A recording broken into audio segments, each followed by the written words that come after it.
So welcome back again to my YouTube channel, and for today's vlog, pag-usapan natin kung papaano mo malalaman kung ang isang kaibigan mo ay isa ng multi-level marketing or ang tinatawag nating BARDS! Oy pre! Musta? Power! Oy! Ako, networking na naman, networking.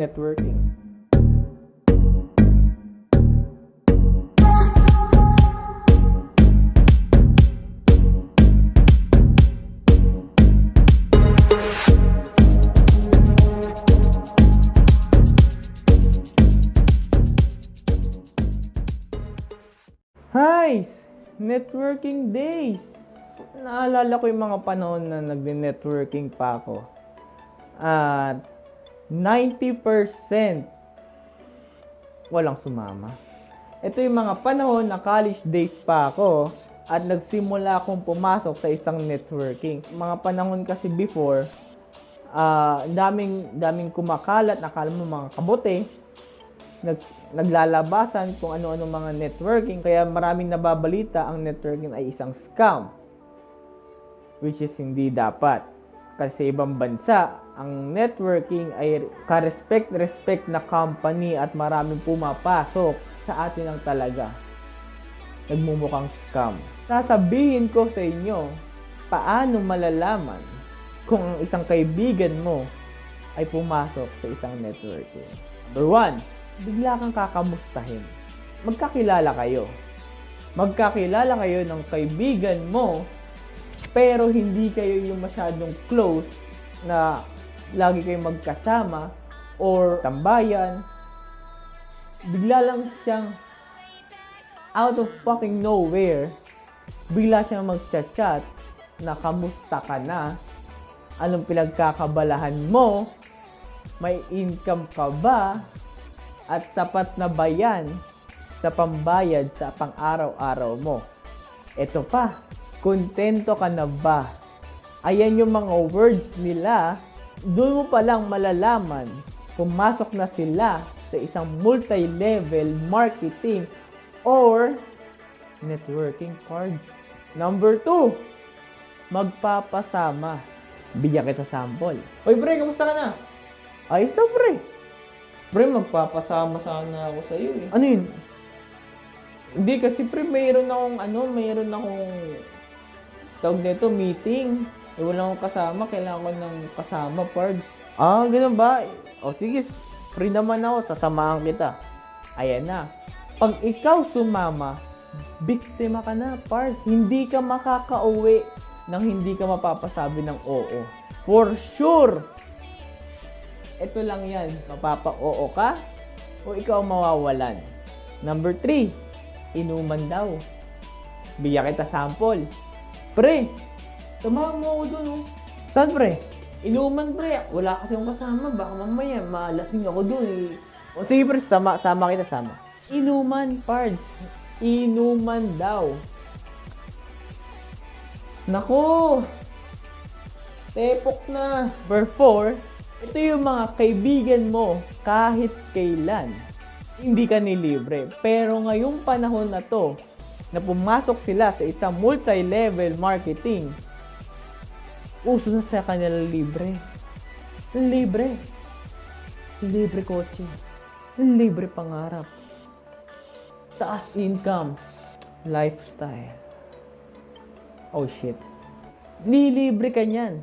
Siyempre tayo mga Pinoy, kahit gaano kalayo o kahit gaano ka-traffic or alanganin sa oras, basta libre, sasama tayo, pards. Siyempre, libre yan.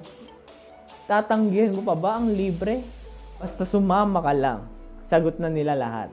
Number 5, ito yung mga kaibigan mo, mapapansin mo sa kanila laging positibo sa lahat ng aspekto ng buhay. Pre, kaya mo yan. Pre, positive lang. Walang susuko. Power. Shit. No? Lagi silang positive at iba na yung mindset nila. Alam mo yung nakakabaliw. Parang baliw ka na, pre. Baliw ka na sa nangyayari. Ako, kahit mangyari, tuloy ito, laban. Pinakamalupit. Pagpunta nyo sa location na yon na sinasabi niyang libre, magpapasama, inuman, may meeting, lahat-lahat yon, iisa lang ang tumbok nyo. Building ng isang multi-level marketing na pupunta ka sa isang orientation, ipapakausap ka sa mga top performer, at bibigyan ka ng mga sabon, ang mga beauty products, at mga health and wellness, at ipagda-down payment ka. Kasi yun rin ang technique ko. Sumali ka na. Presyo lang nito is mga ganyan. Pag sinabi nilang wala silang pera, tatanungin ko kung magkano ba dala mo. Sasabihin lang nila is laging 500, 200, 300, 400. Kaya sasabihin ko sila para wala rin ako mawawalan, para meron pa rin ako kahit papano, merong down payment na, siyempre okay lang yung down payment, just mag-sign ka na. Para in case na hindi sila bumalik, meron pa rin akong makukuha na 300 or 400 or 500 man yan. Nasa sa kanila na yon kung magpapa-member ba sila or hindi. Kung hindi na nila makukuha yun. Non-refundable, bro. Akin ang 500 mo. So, yun na nga guys, yung mga sinare ko sa inyo kung paano nyo malalaman kung ang mga kaibigan mo ay pumasok sa isang multi-level marketing. O tawag natin networking. Guys, 200 na tayo, 200 plus na tayo. And maraming salamat po sa mga nag-subscribe sa akin, sa mga sumusuporta ng YouTube channel ko at sa mga content ko. Guys, target na natin is 300. So, konti na lang mag 1,000 na tayo or half of the 1,000. So, 300 tayo next. And yun guys, maraming salamat. Don't forget to subscribe. And like this video and comment down below kung ano man ma-comment nyo. And I'll see you on the next video guys. Maraming salamat po.